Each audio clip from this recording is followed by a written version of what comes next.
This is Unsiloed, brought to you by Alumni FM, connecting people through stories. Welcome to Unsiloed. This is Greg LeBlanc, and I'm here with Simon Lack, who is founder of SL Advisors. Long career in banking, Manny Hanny Chemical, JP Morgan Chase, a bunch of different outfits, both in London and in the US. And also, of course, the author of a couple books that I've enjoyed. This one here, Bonds Are Not Forever. I just now did I get the pun. Okay. Just now I got the James Bond reference. I don't know. It just kicked in just now for some reason. It didn't occur to me earlier. And of course, this book, the Hedge Fund Mirage, which created quite a storm nearly a decade ago. And I've used a lot of the information in this book in programs that I do with pension funds all around the country. So welcome, Simon. Thank you. Good to be on, Greg. So you wrote this book called Bonds Are Not Forever. And, this was a couple of years ago. And, when you were talking about the massive debt loads and the balance sheet of the central banks back then, if only you had known what was about to happen in the few years subsequent to this book, I don't know whether you'd probably want to double down on a lot of the things you said in this book. Right. But before we jump into that, I want to... It's been pretty timely. I mean, yeah. What's happened is a continuation of a trend that I thought was there.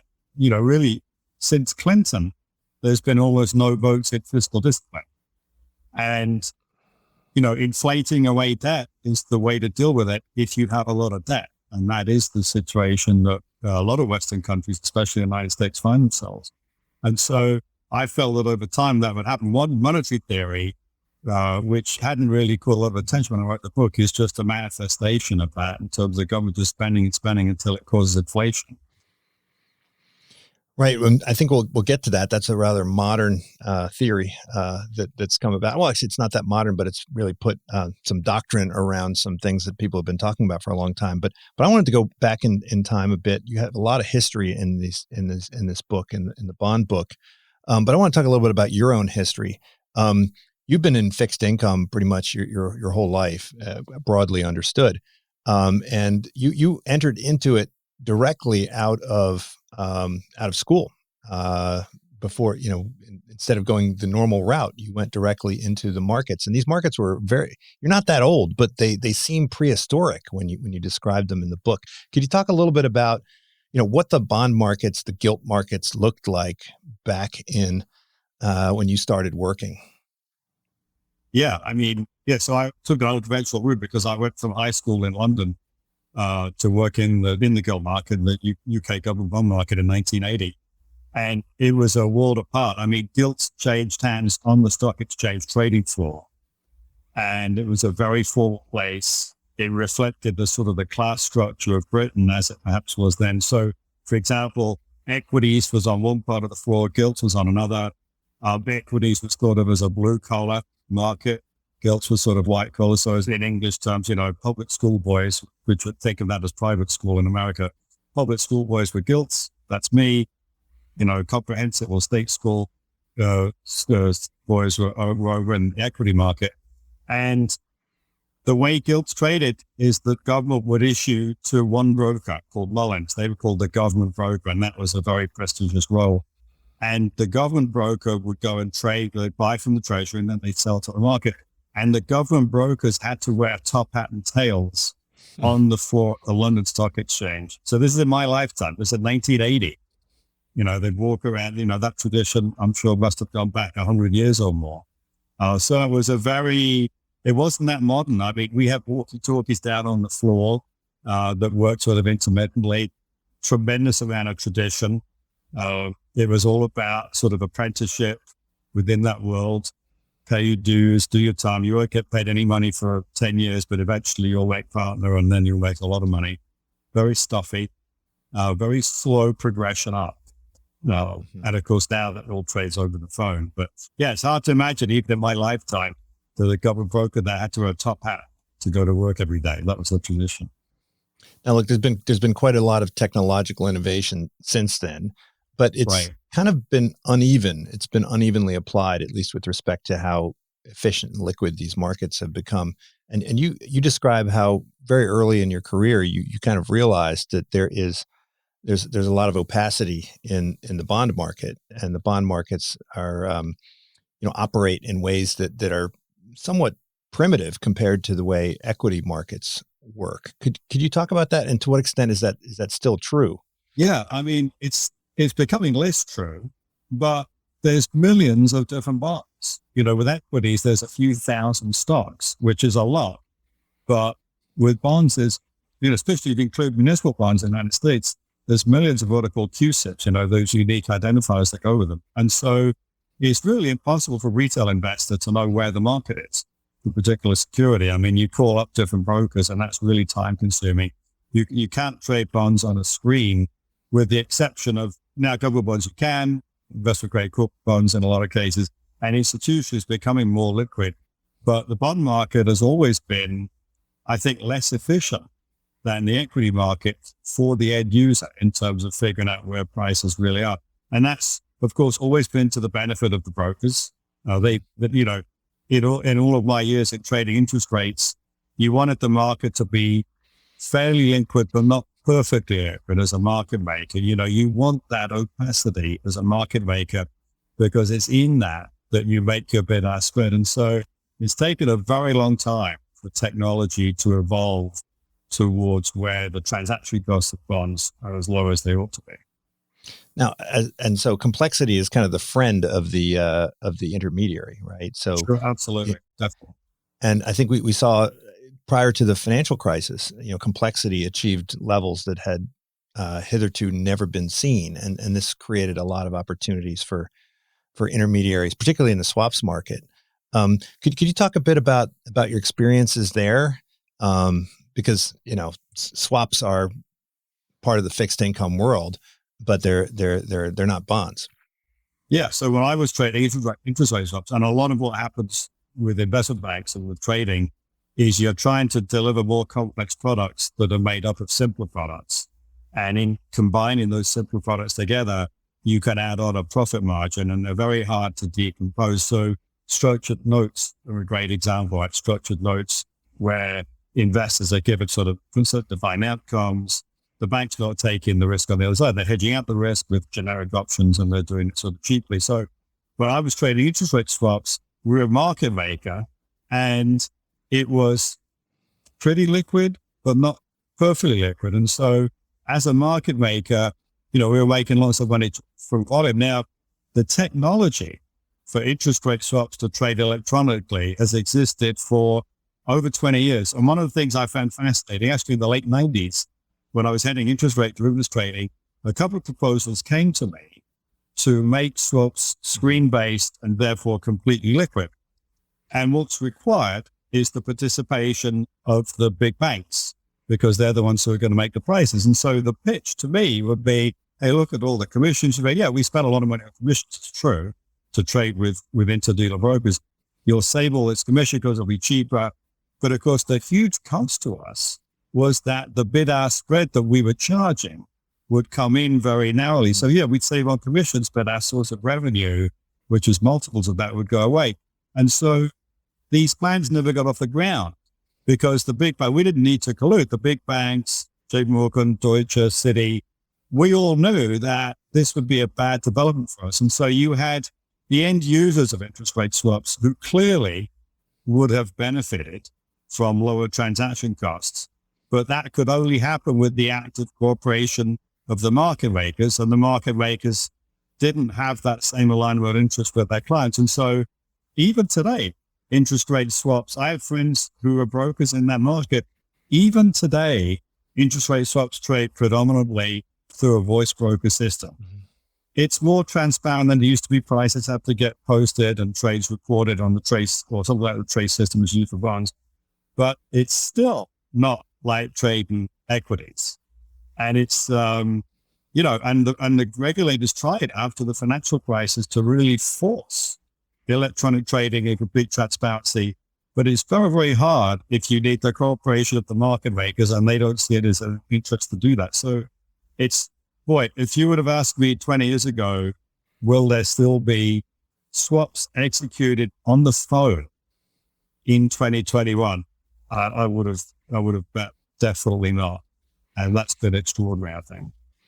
Yeah, it's astonishing. I mean, I think everyone thought that, central clearinghouses and swaps execution facilities would kind of move the ball forward quite a bit, but it seems like people do everything in their power to kind of work around that system. Yeah, they have. I mean, where they have used technology is on the credit risk. So it used to be when swaps originated, if I was at JP Morgan, I did a swap at Citibank, then that's a single transaction. There's credit risk in both directions, depending on how the value of the swap changes. And as time went by, millions and millions of these transactions were developed. And it's really complicated to figure out what's my credit exposure to see what might it be if rates move. So the market has evolved towards a clearinghouse, which makes a lot of sense then, right? So you do a trade with Citibank, it goes to a clearinghouse instead of a Citibank. So that mitigates the credit risk for everybody. And that doesn't really change the liquidity that much. It's not sort of that detrimental, and it saves a lot of credit exposure. Actually, it frees up capital for the bank. So that has evolved, but not the basic mechanics of execution of the trades, not nearly as much as you might have thought. Well, it seems like those early experiences kind of shaped both of your books, because both of your books are a bit about how investors, whether they're retail or wholesale, are not always clear about what they're investing in, and they're not really clear about what the risk return profile looks like. And I think your point is that this is, something of an agency problem, in that as long as the producers can profit from complexity and opacity, they'll do so. But when at the retail level, which we'll talk about, I think it makes a lot of sense. At the wholesale level, it's a little bit harder to understand, right? So, I will jump to the hedge fund, book for a second. I was planning on kind of deferring that conversation, but I advise a lot of pension funds, and these are very, very sophisticated investors.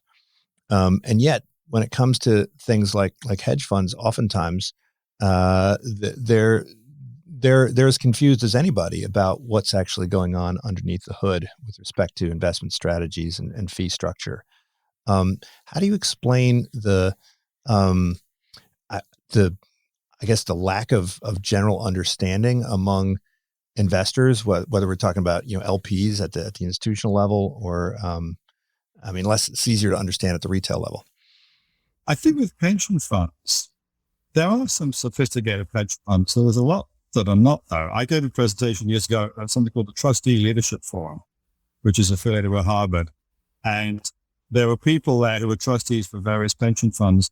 And these were like regular sort of lay people. You have retired teachers and firefighters and so on. And they're there to keep an eye on their former colleagues' pension. They rely heavily on consultants to advise them.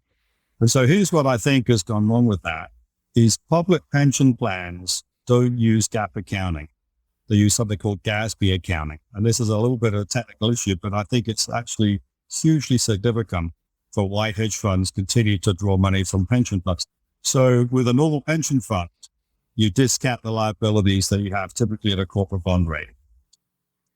That's GAAP accounting. Under GASB accounting, government standards accounting, you're using the rate that you expect to earn on your assets, which is sort of circular, right? And so what happens is, if you add a more risky asset to your portfolio, it will drive up your expected return. It'll also drive up the discount rate for your liabilities, and your liabilities will have lower net present value. So perversely, adding a more risky asset, which may or may not help you achieve your funding objectives, decreases your funding gap if you have a short funded position, right? And I think this is completely counterintuitive, right? So now the consultants understand this, right? And the consultants come in and they say, look, you know what, you're short funded, but if we add hedge funds based on historic returns, hedge funds will drive up your expected return on assets. They'll also add some diversification. And, and of course, your NPV of your liabilities comes down. You need to add hedge funds. And by the way, we can help you pick those hedge funds. And so the trustees generally don't have the sophistication to understand, well, first of all, they're looking at time-weighted returns, and hedge fund returns used to be high, and they've been coming down, for 20 years, really for 20 years. And those high early returns are really not relevant because it was much smaller industry. And now there's a lot more market risk in hedge funds than there used to be. They don't really understand that. So the consultants, this is a principal H problem, right? The consultants have identified this accounting inefficiency, which is a very obscure one unless you understand budget accounting. And they've delivered a product that seeks to exploit that. And it's sort of I doubt you'll ever have a crisis with that, but it's a slowly unfolding problem that shouldn't exist. But, I think the villains in the whole hedge fund business are the consultants. Mm-hmm. I don't think it's the hedge fund managers. I mean, in any business, it's quite valid to say, I think I've got the best product. And the response I got from hedge fund managers was quite telling when quite a few hedge fund managers contacted me when the book came out. And they said, boy, you're right, there's a lot of mediocrity in the hedge fund business. Not my fund, of course, but a lot of the others really are. And hedge fund managers don't promote the hedge fund industry. They just promote their hedge fund.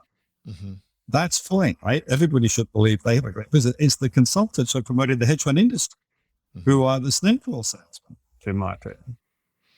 Yeah, I think if you plug in the historical returns and standard deviation that you get from the hedge fund industry into an optimization model, right, you're going to have a pretty substantial allocation going to hedge funds. And we'll talk about the problem with that and those numbers.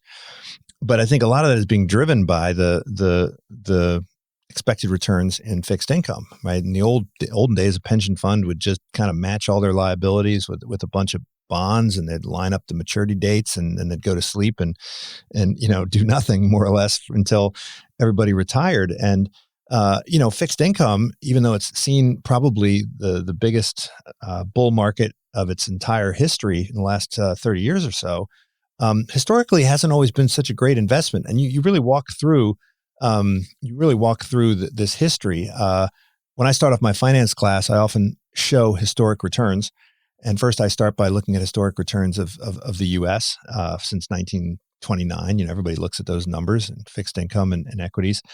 But the U.S. is kind of unique. If you look at Germany, if you look at Japan, if you look at, pretty much every other country on the planet, certainly Roman fixed income isn't doing so well today. I'm guessing that if you held all this stuff and just kept rolling it over, you're pretty much going to wind up with nothing the longer you hold on to it. So, German fixed income in the 1920s, I think you might have something like a millionth of a penny now if you held on to it. So if fixed income, has been such a poor performer for most of its history, what accounts for its popularity? Why is it? Jeremy Siegel and everybody else says, you should be equity. I think the most important question in investing today is why are long-term interest rates so low around the world? Because that's driving everything. Because stocks are expensive, it's set compared with bonds. And that's the whole argument with stocks is the equity risk premium. And I think that there's no complete answer to this, but I think part of it is there's an awful lot of money that's in bonds that has an inflexible mandate. There's an awful lot of investors who just have to have some fixed income. And pension funds would be in that category, right? They really are not return sensitive. They have to have whatever, 40%, 30% in fixed income, regardless of what the returns are. They don't have the flexibility to be able to say bonds are just, a return-free risk in effect, right? But there's an amazing, you could illustrate this very nicely actually with some simple numbers.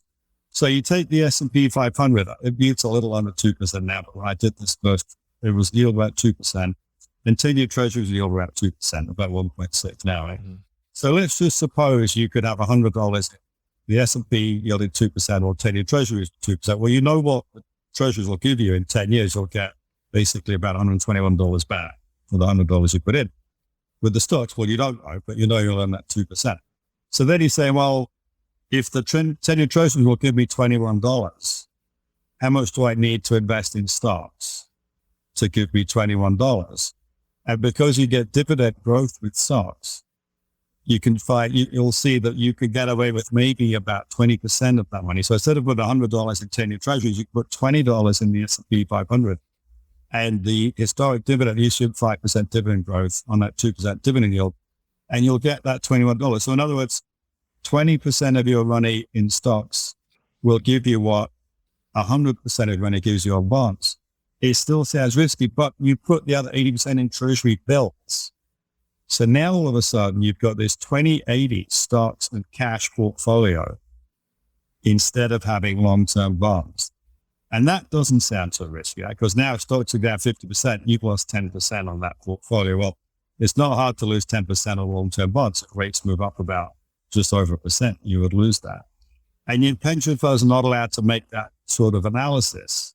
If they were, they could say, oh, well, I'll have this barbell. In fact, I believe the way people should invest today is with that barbell. They should completely shun fixed income, and they should have a stocks and cash barbell and rely on stocks to be giving them some of that security that bonds do, but have the cash, treasury bills as the sort of the ballast. But they don't. Investors, I mean, individuals that we deal with will do that, but institutions on a large scale are not doing that. And it's because of this rigid investment mandate that so many have, particularly foreign central banks and the Chinese and the Japanese, obviously, enormous investors in US government bonds. They have very rigid investment mandates. They're not going to look at, instead of having $1 trillion in government bonds, putting $100 billion into US stocks and the rest in Canada. They're just not going to do that. Unless you're the Norwegian Sovereign Wealth Fund. They're not going to do it. But the math says they should do that. And so you've got a lot of inflexibility, a lot of forced buying of bonds, which is keeping rates as low as they are today. But I think that's not even a complete explanation, because required real returns in fixed income have been declining for decades. This isn't even something that really took place just after the financial crisis of 2008. There's a clear trend over 30 years or more for real returns to come down. And you've seen that in the Federal Reserve. The Federal Reserve, of course, changed the sort of the structure of how they manage monetary policy last year to recognize that the neutral short-term interest rate that they're targeting is now just 0.5% above inflation. So years ago, they used to target 3.5% to 4% as their sort of neutral Fed funds rate with a 2% inflation rate. And they've acknowledged declining real rates by saying, well, maybe 2.5% is neutral. And that's why they've changed their tolerance for inflation, because their neutral rate gives them a lot less room to cut rates in a recession. So therefore, they've concluded they need to allow inflation to rise on the upcycle to make sure inflation expectations stay true. So these are sort of quite technical issues, but it's a fascinating time to be looking at all these, because we are at some kind of an inflection point for interest rates, but I don't think they're going to go up a lot. They'll go up slowly. Short-term rates will go up, very slowly, and probably not for a long time in the US. And with long-term yields, I mean, the Fed finds it necessary to buy $120 billion of bonds a month now with rates under 2%. There's no way that long-term interest rates are causing any kind of restriction on credit. Rates are so low, and yet the Fed still finds it necessary to sort of partially monetize some of the debt. And it's very popular. There's nobody sort of opposing that. Fiscal halts get voted out, right? So I think that's how it's going to be. And you're right. You go back and look through history. There's many, many examples of currency debasement and slow inflation. In fact, the US did that after World War II, as I pointed out in Barnes and Forever. Explicit policy, right? When debt was this high. Do you really think there'd be much opposition to that today if it was explicit policy to pay, negative real rates on fixed income? How would that run in an election? People say, yeah, it sounds good to me. Why not? There's nobody on the other side of that. So as an investor, you just got to assume that there's going to be more inflation, because that's a popular choice. So if we'll get into inflation in a bit and kind of what you think is going to happen there, but maybe elaborate on, who's affected by negative real rates, right? Which, what we call financial repression. Who are the winners and who are the losers here? Well, the losers are the savers, the investors, definitely. And so their pension fund beneficiaries, their sovereign wealth funds and foreign central banks, although we don't care about them.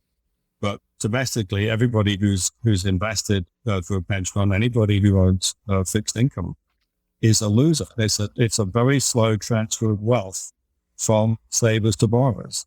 And so the beneficiaries are, well, the federal government. And so to some degree, I guess, sort of every taxpayer. But then generally wealthier people, it's a populist approach, right? Because wealthier people are going to be net savers, they're going to be net investors. Their benefit from the government funding itself at a negative rate is going to be dwarfed by their loss through the negative real return they earn on their assets. But if you have a negative net worth or very low net worth, then you're probably better off from that. So it is a form of wealth transfer, actually, distribution of wealth down the income spectrum, which is why it's a populist strategy. Well, is that really true? I mean, I think in the 19th century, we think of the rentiers, the landed aristocracy with their massive piles of gilts, and the characters in Jane Austen with their government bonds.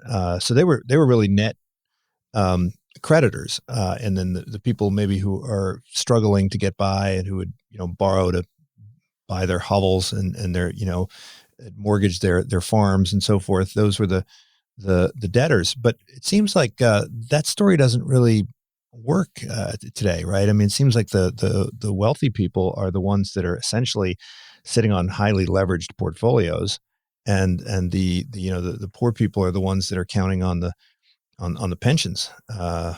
Is the old narrative kind of changed somewhat? I mean, a lot of people would argue inflation hasn't gone up yet. Mm-hmm. Real rates have been coming down, but we don't have 3, 4, 5% inflation, at least not the way the government measures it. So I think if we do, listen, I think it's bad for everybody. I mean, I think it represents sort of a wealth transfer, but it's also sort of a wealth destruction. And I don't think there's probably no real winner in a 5% inflation world. There's people who may think they're winners, and it may look like it's attractive to the government, but 5% inflation creates all kind of investment uncertainty. You get lower returns on invested capital, you get less investment, lower productivity. I don't think anybody really wants that. But we haven't had that yet. Inflation has remained low, for my whole career. My whole career basically has been a bull market for bonds with periodic episodes against that. I mean, it's an incredible thing, but that's what's happened. And I do think it's turning, but it's slow to turn, but I do think that's turning. Yeah, it seems kind of a puzzle why this hasn't happened. If we look at the amount of indebtedness, right, it's gone through the roof, and the Fed has acquired a bunch of it. You walk through in the book kind of how this is in some ways an accounting fiction, right? That the government owes itself, right, the bulk of the money that it owes. But why hasn't this debt been monetized in the way that we would expect that would lead to inflation? Is it just simply this insatiable demand from institutions for interest-bearing assets, right? What's really going on to keep inflation and the monetization of the debt from happening?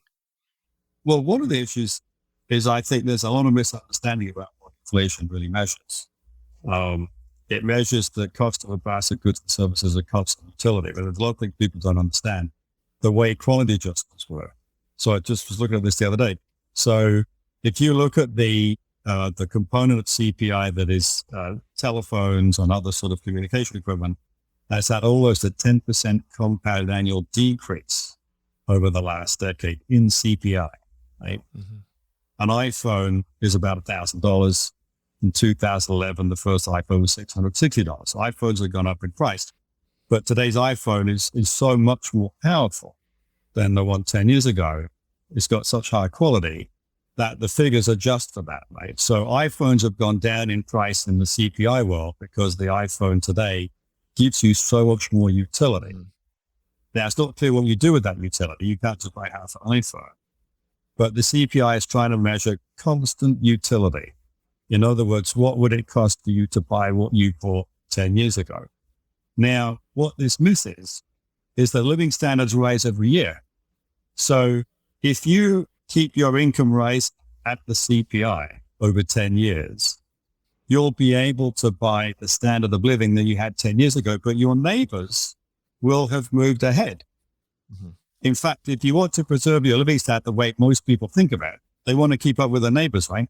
You've actually got to keep up with something like per capita nominal GDP or median household income, a nominal number, which increases at inflation plus productivity. So that's one piece that is not wrong. The CPI number is not a secret. That's how they calculate it. It's just that keep up with inflation keeps you up at the old living standard, not the one today. So in other words, it gets you to where you can afford to buy the 10-year ago iPhone, not today. Another big problem, I think, is with housing, and this is particularly relevant today, but the government doesn't measure the cost of housing for most people. 2/3 of Americans live in a house that they own, and a house is an asset. And the CPI is measuring goods and services, and shelter is a service that a house gives you. So the government says, well, look, you don't have to buy a house to get shelter. You could rent a place, and you may buy a house for other reasons than to give you shelter. So we want to separate out the value of the asset from the value of the service, namely shelter that gives you. And it's a big deal because people spend a lot of their disposable income on shelter. So the government has this thing called owner's equivalent rent. And it's a really dumb idea. I mean, it's the best they could do, but they call homeowners and they ask them, what would your house rent for if you could rent it out unfurnished today? They ask people, right? So, in the days when we had cocktail parties before COVID, none of us hung out saying, oh, I think my owner's equivalent rent has gone up 5% this month. We talk about house prices. Mm-hmm. Nobody really thinks about what they could rent their house for. So it's not a number of people really sort of have a handle on, but also it's not a cash number, right? So this OER, owner's equivalent rent, nobody gets paid owner's equivalent rent. Homeowners can't spend it. So let's just suppose OER does go up. Let's suppose it was going up 10% a year, like house prices. The government would say, the Fed would say, well, it's OER, and that's what could rent your house for. So that's not inflationary anyway. In fact, OER for a long time now, for probably 20 years, has lagged the Case-Shiller home price index. And I'm not surprised because you could pick any number for OER and you don't have to do a transaction based on it. Everything else in CPI is based on actual transactions and stuff that's for selling. So that's another big problem. So you've got these quality adjustments, which people don't really appreciate. You've got housing, which is definitely not picked up properly in the data. And so I think that for a start, nobody should assume keep up with inflation is going to get them where they want to be. But it really doesn't reflect most people's experience. And so, people say, oh, I think inflation's hard. I think because they'll make, they won't recognize that those rare big purchases save a lot of money, but they're frequent. They'll look at the cost of consumer goods, which they buy all the time and they go up a little bit. And that's fair enough criticism, but the quality adjustments and the way housing is dealt with don't reflect reality for most people. And so I think with housing, inflation is running on the CPI 2% ahead of what the government says. It's closer to 4, not 2. Even with their personal consumption expenditure index, PCE, which the Fed prefers, it's 1% higher. So it's wrong. The inflation numbers are wrong. So that's the first thing. You can't really trust the inflation numbers to be representative of your life. So those are two interesting arguments. The first one, I've heard a lot of economists say that we overstate inflation and that we fail to adequately account for the quality improvements and adjustments. And so it's interesting to hear the flip side of that. I think, most economists are like, wait, we have so much more. We have 50 different flavors of Coke and we have, all this amazingly expanded product portfolio. I would say a couple of things. I'm not sure that they overstate or understate the quality adjustment. I think the existence of a quality adjustment is a surprise to most people because most people think that keeping up with inflation will make them feel as rich as they were 10 years ago if they just do that. And the simple truth is inflation's not designed to do that. But quality adjustments are very often highly subjective. Mm-hmm. It requires, for example, with the iPhone, with the new iPhone, you got to take the old iPhone and say, what does the old iPhone sell for now versus the new one? And that's what the quality's worth. But an old iPhone is worth less because people want the new one. Well, how do you adjust for the quality? When you put an airbag in a car, what's that worth? What sort of quality improvement is that airbag precisely? And so there's a lot of subjectivity that goes into that. So I don't know that you could say they overstated or understated. I just think that most people don't conceive of it as being adjusted for quality. And so it doesn't really help them. It's not a good planning tool, is what that makes sense. Housing, they're just wrong. Housing, they're missing it. The quality adjustments, they're measuring something different.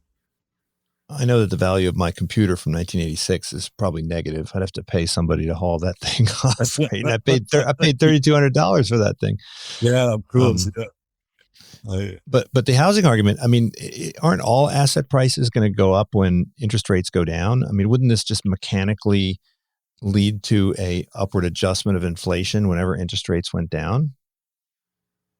Well, housing prices have gone up substantially in the last year, right? So that's nothing to do with interest rates or anything. That's just we're all spreading out, right?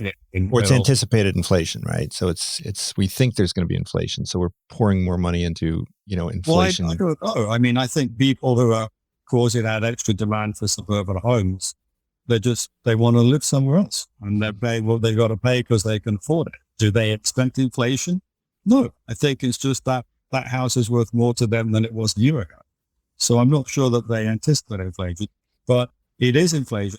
And what the real problem with the OER is, the fact is 2/3 of Americans choose to obtain shelter through owning an asset.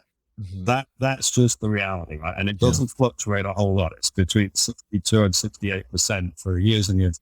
That's just what people do. So why deny that? That's just how people obtain shelter. It happens just like you generally own a car to get transportation, right? That's an asset too, right? Very few people go and, rent a car whenever they need a car, right? Most people want to own the asset. So the cost of the asset is the cost of shelter, whether that fits into the sort of the neat sort of theoretical world of labor economists or BLS, because there are web statistics, in other words, produce it. They're just, they're trying to force a different reality onto what actually happens. So I want to talk a little bit about how people make sense of the numbers, right? They're trying to figure out how well they're doing, and they're looking at benchmarks, and in particular in the hedge fund space, you when you were trying to figure out exactly how well investors did who invested in hedge funds, you had to make a lot of guesses. You had to really extrapolate from numbers for a number of reasons. I mean, number one, the industry numbers are highly unreliable, and they, there's the numbers are don't say anything about the fee structure necessarily. So can you walk through, first of all, what motivated you to write the book, The Hedge Fund Mirage? At what stage in your career were you, and why did you write this book? And what was the reaction to it? I mean, I remember the reaction, and I remember the response of the industry. I love that. Well, so I started investing in hedge funds with JP Morgan in the early 90s, and it was fascinating. It was very obscure. And of course, you sit there and you have a discussion with the hedge fund manager, and one of the things you're thinking is, boy, how much money does this guy make? So, the fee structure, you can sort of guess it on the back of an envelope. If somebody's managing $1 billion that's charging 220, you can sort of tease it out from the numbers. And then I started a business that invested in hedge fund managers themselves. And that was the source, one of the base of the book. So there, we were recognizing that the real money was by managers, not investors. Let's get a piece of that. Yeah, I tell my students, if you want to be a GP, not an LP, right? Yes, absolutely. The smart money owns the GP, not the LP, right? So that was the business that we set up to go into that. So then after doing that for a while, and now when I left JP Morgan, I thought, well, why don't we just go back and figure that out? And it's actually, yes, you make some assumptions. You have no idea what any investor made on any hedge fund. But in aggregate, you could get a reasonable idea because, total assets in the hedge fund industry is, there's sort of reasonable agreement about that number. And industry returns each year, people be a little bit apart, but generally, if a number in 2005 was 8%, you won't have other people saying it was 16. It was 8 or it was 9 or 7. So you broadly know industry size, industry returns. So therefore you can derive from that what the aggregate investor earned across all of that, right? So well, before you go any further, the numbers that you use are provided by the industry HFRI, yes, so right? I went to Barclay Hedge, which is a database that provides AUM numbers for assets. And then industry returns, I used Hedge Fund Research, and I specifically used the Hedge Fund Research Investable Index because it's not much good having an index that shows returns if those hedge funds are closed, right? And an investable index is also an asset-weighted index, which is important. And to be clear, no one can actually invest in this index, right? I mean, that's the thing the about investable index you can, which is what I used. But the normal, the sort of more widely used index is not investable per se. There may be some can invest in, but to be in the investable index, you have to be open. You have to be open. Right? So that's a little bit more meaningful of the experience of all of the investors. So you can take a stab at that. Right? So then, what about with fees? So no, of course you don't know what hedge funds charge, but you can assume 2 and 20 back then. I mean, that fees have been coming down, I think, not a lot.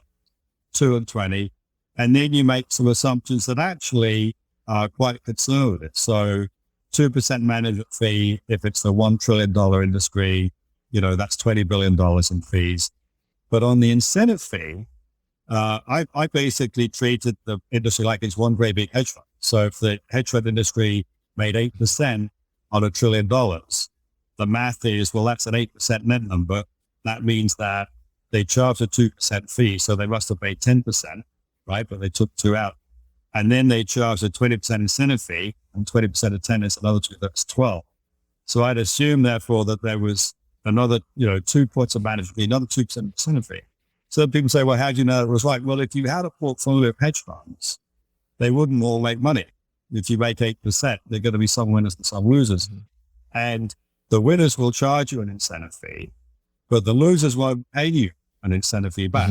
So on an 8% return portfolio, the investor's actual incentive fee will be more than the 2 points that I just described. But I didn't adjust for that, right? You get survivor bias, the fact that hedge funds report voluntarily, right? And therefore, only the good numbers are in there, the bad ones out. So in fact, the returns should be lower. The actual experience return should be lower. I didn't make an adjustment for that either, right? Because there was no need, because it was already such a horrendously bad story for the investors, why. So I made 2 very big conservative assumptions that were favorable to the hedge fund industry. And it still winds up that investors, had a lousy deal. So that's how I went through the numbers. And, I read this paper originally by 2 academics, Gwen Yu and Ilya Duchev, where they wrote about the asset-weighted return of the hedge fund industry, which is really the internal rate of return, pretty much is the internal rate of return. And the industry always uses the time-weighted return. They just take returns each year and they compound it all up. And the funny thing is that small hedge funds are often believed to do better than big hedge funds. And there's research to show that's the case, but it's expensive to find small hedge funds. And so maybe when you price it all in, maybe, you make a higher return, but you're taking more risk in this, and it's harder to find them. But people generally accept that small hedge funds do better than big ones, but that's how they get to be big, right? They also know that any big hedge fund they look at was better when it was smaller, okay? But then they don't make the third logical inference, which is that a small hedge fund industry of $500 billion was better than a big hedge fund industry. So they know that small hedge funds do better than big ones. They know that a big hedge fund was better when it was small. They forget that a small hedge fund industry was better. So they think that the old returns can be replicated today, even though it's a different industry. And even though they don't expect that $5 billion hedge fund to do what it did when it was $500 million, And that's just a failure. That's just a failure of analysis. It's just lazy to just, take the numbers from the past and project them forward. And it didn't work. It hasn't worked. Well, it's funny to me because you have, fairly sophisticated optimizer models that are sitting on top of, really crappy ingredients, right? So, just simple things about arithmetic, there's a lot arithmetic of returns. That goes up. Yeah, I mean, arithmetic returns versus geometric returns, right?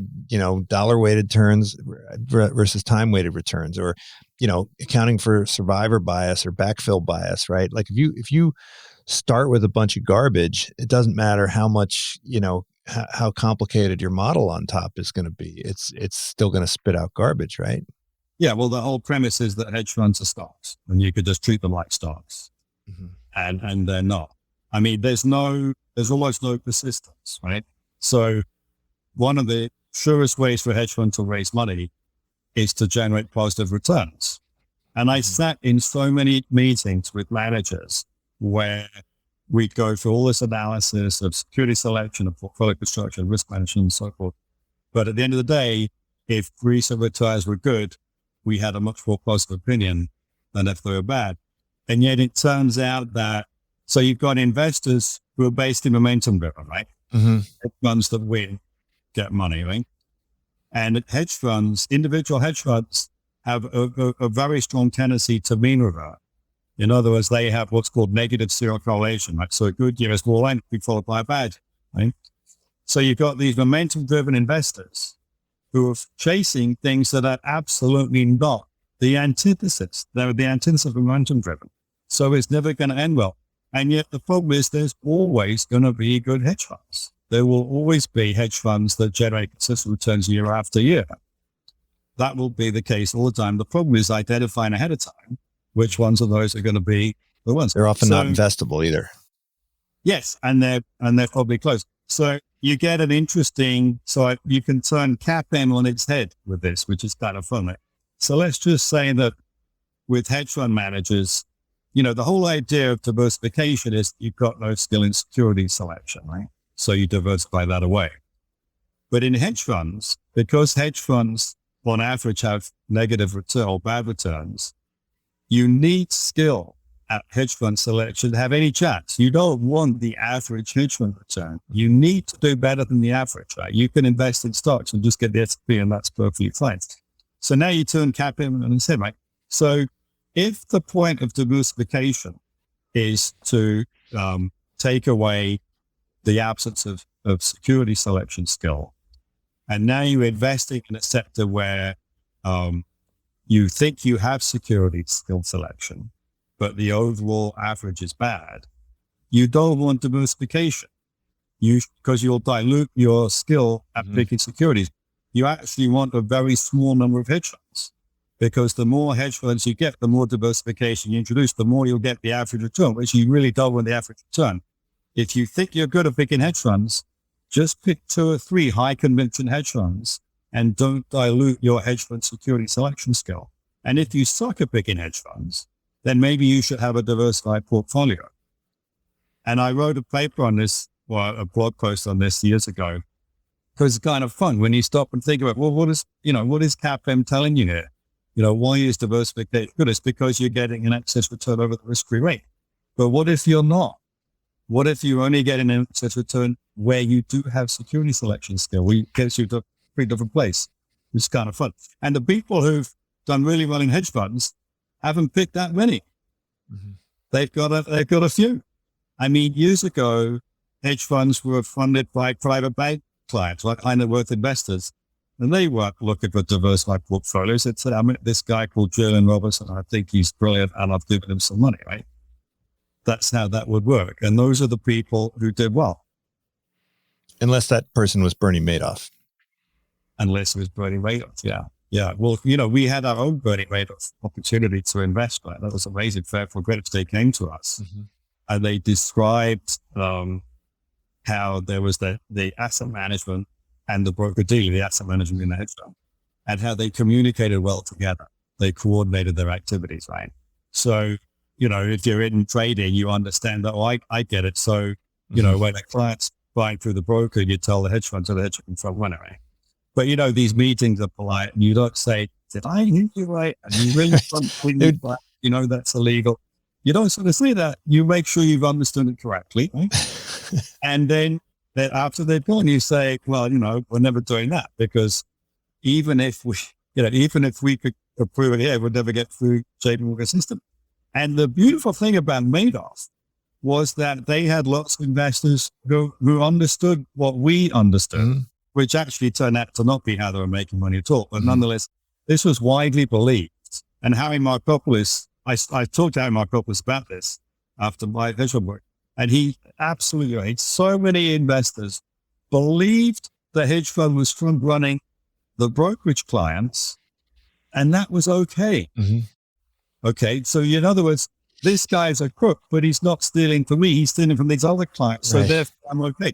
So those people deserve to lose money. Like Fairfield Greenwich totally deserved to lose money on that, because they willingly were trying to benefit from illegal activity at the expense of other people.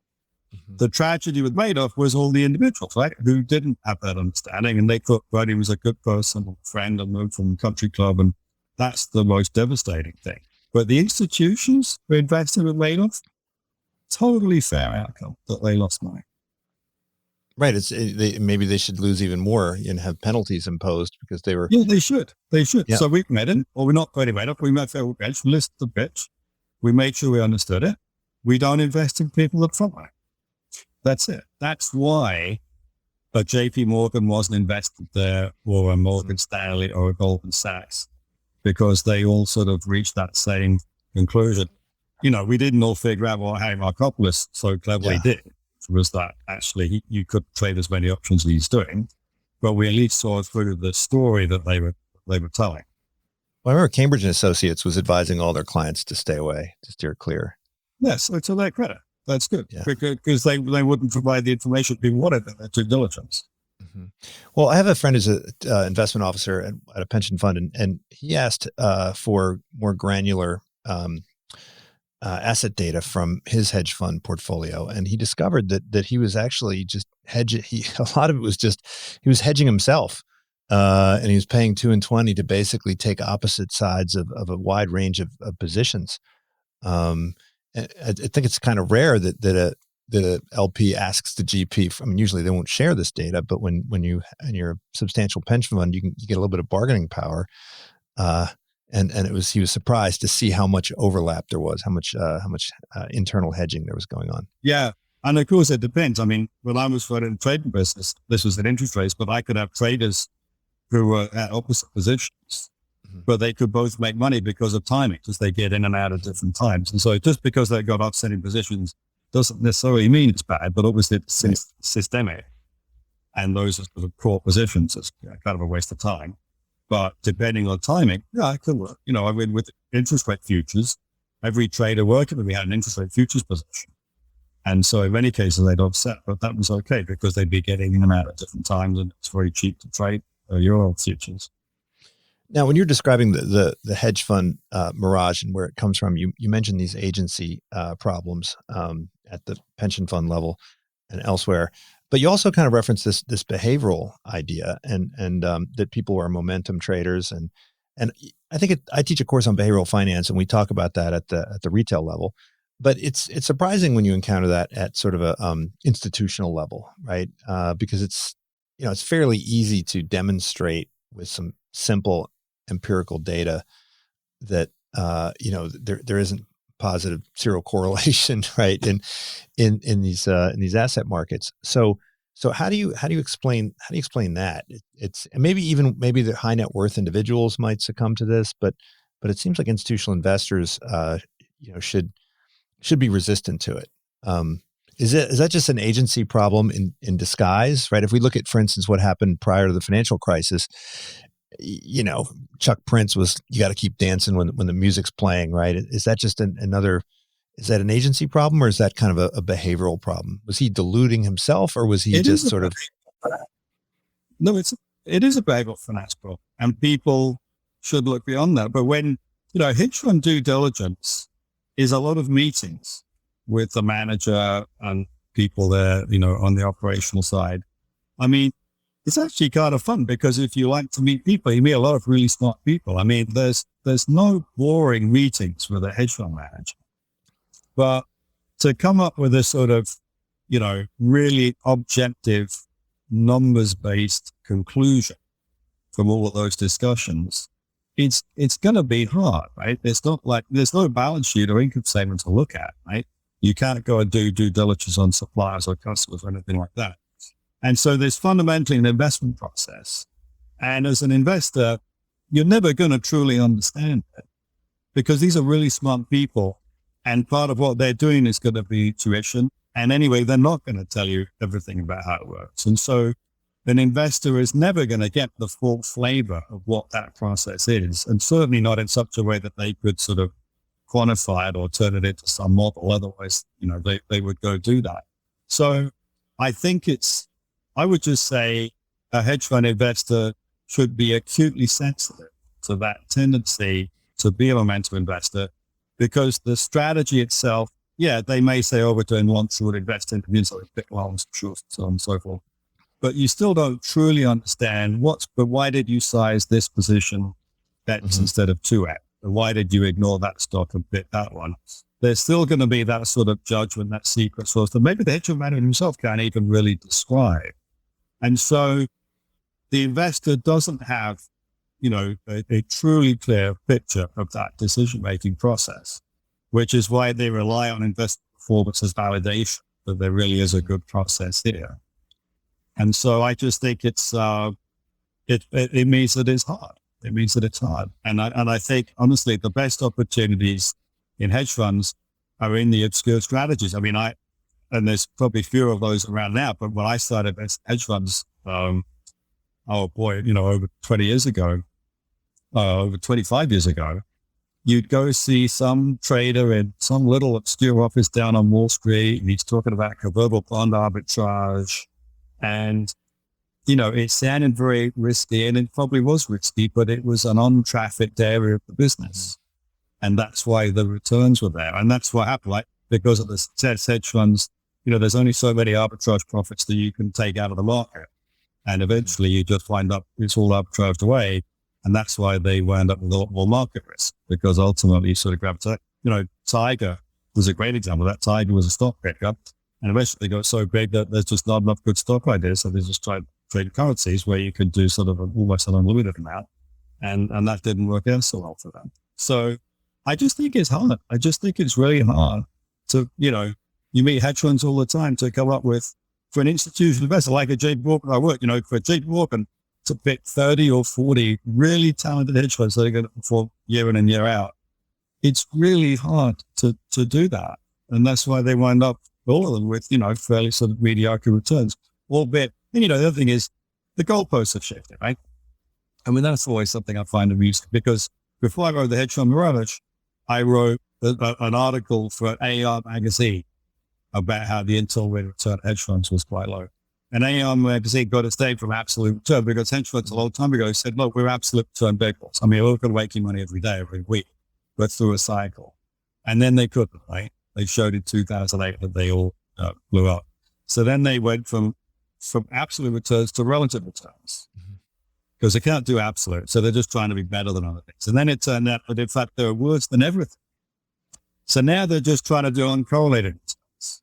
So they've sort of been shifting their goalposts down and down to these. I should say the consultants are doing this, right? Because the consultants are running for the market now. Gradually to a lower and lower world. But I think it's hard. And, when there's a good strategy, everybody wants them to compete and take it away.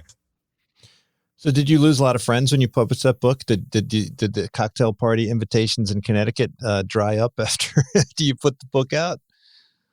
Well, it was very funny. No, I got the almost all the reaction I got was from people in the industry, hedge fund managers, hedge fund investors, overwhelming, 95% said, you're absolutely right. You're onto something. There's a lot of incompetence. The returns are not really as good as they think. The only real controversy, I wanted controversy, right? I mean, I thought this a controversial idea. Nobody had written a book like this. I'm saying, the things that House of Cards, it shouldn't be this big. that should be controversial. And it was quite hard to actually get people to recognize that. But I did, this hedge fund group in London, this hedge fund consulting group in London did take issue. And they wrote a paper sort of rebutting what I had said. And that was, that was great because at least there was a foil against me. Okay, fine. Well, that's what you think. Let me respond back. So we exchanged sort of blog posts a little bit. But no, people in the industry know that. They absolutely do. They totally get it. They totally get it. The fees too high. That, they're just responding to what the market is. And, the problem with fees is the way hedge fund investing works is you do all your due diligence and you really don't get to negotiate fees at the beginning. You wait until the end. And then you've invested a whole lot of time, right? And you should say, this is the hedge fund I want. It's very hard to say, well, I've got 3 hedge funds and I'll take them with a lower fee because they're not going to be, substitutes for one another. Mm-hmm. And so that's why it tends to be hard, unless you're a very big institutional investor could say, look, we're just paying 1 in 10 and don't bother showing up unless 1 in 10, but we'll give you $250 million. That might work. But then you know what? Some of the best hedge funds will probably say, hey, I don't need the money anyway. So it's very, that's why fees stay relatively high. Certainly much higher than it should be, I think. Well, I usually don't do this, but since we're ending the interview fairly soon, I thought I'd do this just for a change and say, hey, what should people invest in? I mean, it's right now with equities priced the way they are and other inflation sensitive, not insensitive assets, at a very high level, and with the prognosis on fixed income looking pretty grim, and with our hedge fund friends, not the most attractive receptacles for our investment capital. Where should we be looking right now? Well, you should be in stocks. People should have stocks and cash, no fixed income. I wouldn't bother with hedge funds. It's too complicated. It's too illiquid. And then within stocks, I really think investors need to be sensitive to the possibility that inflation is going to go not to 10%, but 3% or 4%. We invest in the energy sector in my business. It's been a tough few years in energy, but energy is one of the places where if inflation does pick up, commodity sensitive businesses like that will tend to give a little bit better protection. And so stocks, but with an overweight towards inflation-sensitive sectors, of which energy would be one example. Maybe real estate, although it's very hard to, to make confident forecasts on commercial real estate or office space is very hard right now because, as we've gone through in the last years, that permanent or temporary change. But get ready for 3 or 4% inflation.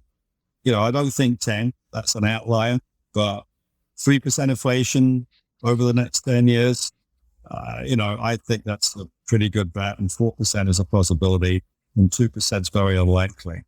And so be positioned for that, and the interest rates to gradually move up with that. So that would be, that's what me, I'm invested in energy and real estate. That's what I've got. So that's what I would suggest. Well, let's hope we don't go back to 18% interest rates. That's what I remember. My dad bought a whole bunch of bonds then. Yeah. Right. Yeah. Well, thank you so much, Simon. I really appreciate you joining. And remember, bonds are not forever. I think this is you got to get a sequel out to this one because everything that you've written is now on steroids. And of course, this one, Hedge Fund Mirage. Yeah. Thank you. Great to do the interview and to chat with you and interesting. I've got something for you. Okay. Talk to you soon. Take care. Bye. There we go. This is Unsilo, brought to you by Alumni FM, connecting people through stories.